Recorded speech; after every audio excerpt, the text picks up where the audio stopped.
Bollywood movie Dhurandhar గతేడాది డిసెంబర్లో విడుదలై సంచలన విజయం సాధించింది. ఎలాంటి అంచనాలు లేకుండా వచ్చి ఏకంగా 1300 కోట్లకు పైగా కలెక్షన్ను రాబట్టింది. ఇండియన్ బాక్సాఫీస్ ను షేక్ చేసింది. దీంతో ఇప్పుడు పార్ట్ 2 దురంధర్ పైనే భారీ అంచనాలు ఏర్పడ్డాయి. రణ్వీర్ సింగ్ హీరోగా, సారా అర్జున్ హీరోయిన్ గా, సంజయ్ దత్, అర్జున్ రాంపాల్, ఆర్ మాధవన్, రాకేష్ బేడి లాంటి వారు ప్రధాన పాత్రలు పోషించిన ఈ చిత్రానికి ఆదిత్యధర్ దర్శకుడు. జియో స్టూడియోస్, B62 స్టూడియోస్ సంయుక్తంగా నిర్మించిన ఈ మూవీకి ఆదిత్యధర్, జ్యోతి దేశ్పాండే, లోకేష్ ధర్ నిర్మాతలు. మరి ఉగాది పండుగ సందర్భంగా ఈ సినిమా విడుదలైంది. అయితే మొదటి పార్ట్ ని మించి ఉందా? బాక్సాఫీస్ ను షేక్ చేసే సత్తా ఉందా? భారీ అంచనాల మధ్య విడుదలైన ఈ మూవీ ఆ అంచనాలను అందుకుందా? ఈ రివ్యూలో చూద్దాం. దురంధర్ మూవీకి కంటిన్యూటీగా ఈ సినిమా కథ సాగుతోంది. జాష్కిరాజ్ సింగ్ రాంగి అంటే రణ్వీర్ సింగ్ స్థానిక ఎమ్మెల్యే మనుషులు ల్యాండ్ గొడవలో అతని తండ్రిని చంపేస్తారు. తన ఇంటి ఆడవారిపై అఘాయిత్యం చేస్తారు. దీంతో అతను వారిపై ప్రతీకారం తీర్చుకుని వారిని చంపేస్తాడు. జైలుకు వెళ్తాడు. అక్కడ కొందరు అటాక్ చేసి జాష్కిరాజ్ ని కిడ్నాప్ చేస్తారు. కట్ చేస్తే భారత intelligence bureau head Ajay Sanyal అతన్ని కిడ్నాప్ చేసి పాకిస్తాన్ లో ఉగ్రవాదులను అంతం చేసే మిషన్ దురంధర్ కి అప్పగిస్తారు. జాష్కిరాజ్ కాస్త పాకిస్తాన్ లోకి అడుగుపెట్టాక హంజా అలీ మజారీ అనే టెర్రరిస్ట్ గా మారిపోతాడు. అక్కడ నెమ్మదిగా నాయకుడిగా ఎదుగుతాడు. బలోచ్ ఉగ్రవాద గ్యాంగ్ కి నాయకుడైన రెహమాన్ డెకైట్ ని చంపేసి నాయకుడిగా ఎదుగుతాడు. మొదట బెలూచికి నాయకుడిగా, ఆ తర్వాత ల్యారీ ప్రాంతానికి కింగ్ గా అవతరిస్తాడు. పాకిస్తాన్ లో ఉగ్ర నాయకుడిగా ఎదిగిన హంజాకి ఎదురైన సవాళ్లు ఏంటి? తన కుటుంబ పరంగా ఎలాంటి పరిణామాలను చవిచూశాడు?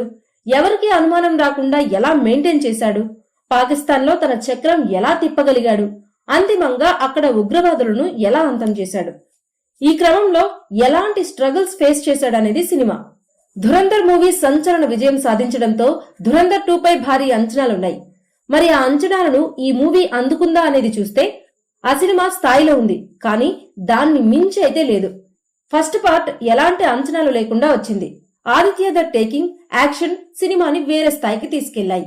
దీంతో తెరపై చూసినప్పుడు వావ్ అనిపించింది. అందుకే ఆడియన్స్ బ్రహ్మరథం పట్టారు. అయితే ఆల్రెడీ మొదటి పార్ట్ చూడటంతో ఇప్పుడు రెండో భాగం దాన్ని మించి ఉంటుందని ఆశించారు ఆడియన్స్. ఆ అంచనాలను అందుకోవడంలో రెండో పార్ట్ తడబడిందని చెప్పొచ్చు. సినిమా మొదటి అరగంట సేపు రేసీగా సాగుతుంది. వరుస యాక్షన్, ఎమోషన్స్ తో పరుగులు పెట్టింది. దీనికి తోడు బీజిఎం అదిరిపోయింది. గూస్ బంప్స్ తెప్పించింది. హీరో తన ఫ్యామిలీకి ఎదురైన ఇబ్బందులు, తండ్రిని కోల్పోవడం, ఫ్యామిలీ ఇబ్బంది పడటం, న్యాయం జరగకపోవడంతో తిరుగుబాటు చేసి వారిని అంతం చేయడం వంటి సీన్లు అదిరిపోయాయి. ఆ తర్వాత ఐబీ అధికారి అతన్ని జైలు నుంచి తప్పించి ఏజెంటుగా శిక్షణ ఇచ్చి పాకిస్తాన్ పంపించే వరకు సినిమా నెక్స్ట్ లెవెల్లో ఉంది. ఆ తర్వాత పాకిస్తాన్ వెళ్ళాక అక్కడ తాను ఎలా ఎదిగాడనేది చూపించారు.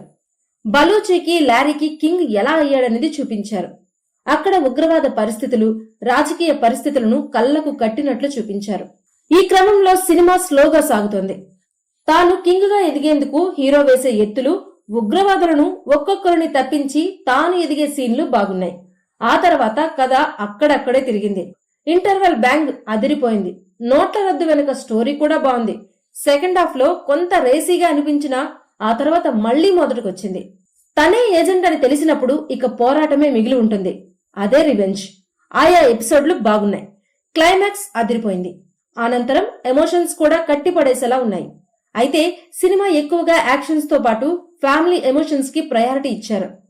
అటు ఊర్లో కుటుంబం, ఇటు పాకిస్తాన్ లో ఫ్యామిలీకి సంబంధించిన సీన్లు ఎమోషనల్ గా ఉంటాయి. ప్రతిదీ డీటెయిలింగ్ గా చూపించే క్రమంలో మూవీ స్లోగా రన్ అవుతుంది. ఎంతసేపు ముందుకు సాగదు. కొంత బోర్ ఫీల్ తెప్పిస్తుంది. ఆ తర్వాత మధ్య మధ్యలో హై మూమెంట్స్, యాక్షన్ సీన్లతో మూవీని లేపే ప్రయత్నం చేశారు. సెకండ్ హాఫ్ లో ఒక్క ఉగ్రవాదిని అంతం చేసే సీన్లు, లీడర్లని, ఎస్పీని చంపే సీన్లు బాగున్నాయి. హోటల్లో పార్టీ సీన్ కూడా అదిరిపోయింది. మరోవైపు దావూద్ ఇబ్రహీం సీన్లు మరింతగా ఆకట్టుకుంటాయి. క్లైమాక్స్ సీన్లు బాగున్నాయి. ఎమోషనల్ గా ఆకట్టుకున్నాయి. గుండెని బరువెక్కించాయి. సినిమాలో డైలాగులు కూడా అదిరిపోయాయి. దేశభక్తిని నింపేలా, అదే సమయంలో శత్రువులకు వణుకు పుట్టించే డైలాగులు మెప్పించాయి. Climax fight twist, interval twist, నోట్ల రద్దు ట్విస్ట్ బాగున్నాయి. ఈ సినిమాలో హీరో పెర్ఫార్మెన్స్ హైలైట్ అవుతుంది.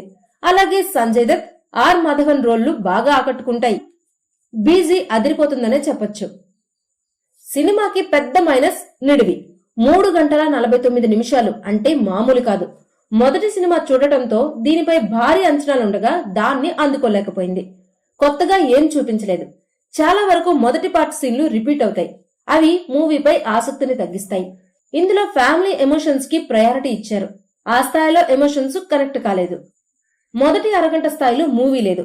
సెకండ్ హాఫ్ కూడా అలానే సాగింది. క్లైమాక్స్ ఫైట్ ని బాగా సాగదీశారు. విలన్లు కూడా బలంగా చూపించలేదు. ఇవన్నీ మూవీకి మైనస్ గా నిలిచాయి. ఉగ్రవాద నాయకుడు హంజా అలీగా హీరో రణ్వీర్ సింగ్ ఒదిగిపోయాడు. వన్ మ్యాన్ షో చేశాడు.